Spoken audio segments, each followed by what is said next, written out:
Sur le front diplomatique à présent, les Biélorusses sont à la manœuvre aujourd'hui.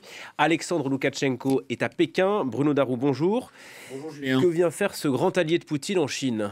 Alors, il vient d'abord réchauffer ces relations bilatérales qui existaient quand même avant la période du Covid, donc ce n'est pas complètement une nouveauté, mais évidemment dans le contexte actuel de la guerre en Ukraine, ça prend une importance particulière. Alors, Alexandre Loukachenko, en fait, il vient faire deux choses à Pékin. Il vient d'abord soutenir en quelque sorte le message qui vient d'être un peu réactivé par Moscou, comme quoi la Russie de Vladimir Poutine était ouverte à la négociation avec l'Ukraine pour un règlement du conflit en Ukraine, mais évidemment, on sait que cette ouverture à la négociation est surtout faite pour critiquer en creux l'Ukraine et les Occidentaux qui, eux, y seraient défavorables ou feraient tout pour continuer la guerre en livrant des armes, etc. Donc ça, c'est un peu le narratif russe qu'on voit réapparaître et que porte totalement Alexander Loukachenko. Il va à Pékin, la Chine vient de proposer son plan de paix sur l'Ukraine, un plan de paix qui notamment défend le concept d'intégrité territoriale.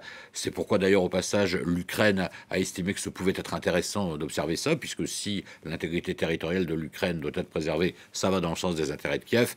Et en même temps, Kiev, justement, ne se fait pas trop d'illusions, puisqu'elle voit très bien qu'on assiste plutôt à un nouveau rapprochement encore plus fort, en quelque sorte, entre Pékin et Moscou. Alors, Loukachenko, lui, il vient porter ce message, dire en gros aux Chinois, vous venez de présenter un plan de paix, les Russes et nous, les Biélorusses, on est ouverts à l'idée de négociation, et donc ceux qui bloquent, ce sont les Occidentaux et les pays membres de l'OTAN et les Ukrainiens. Premier objectif. Deuxième objectif, c'est de signer beaucoup d'accords de coopération entre les deux pays, dans le domaine évidemment culturel, économique et militaire, ce qui pourrait en fait permettre à la Biélorussie de jouer le rôle un peu de zone tampon, si vous voulez, entre peut-être, évidemment il faut mettre des guillemets pour le moment, et des conditionnels plutôt, la livraison d'armes létales par la Chine à la Russie, qui a été dénoncée par les dirigeants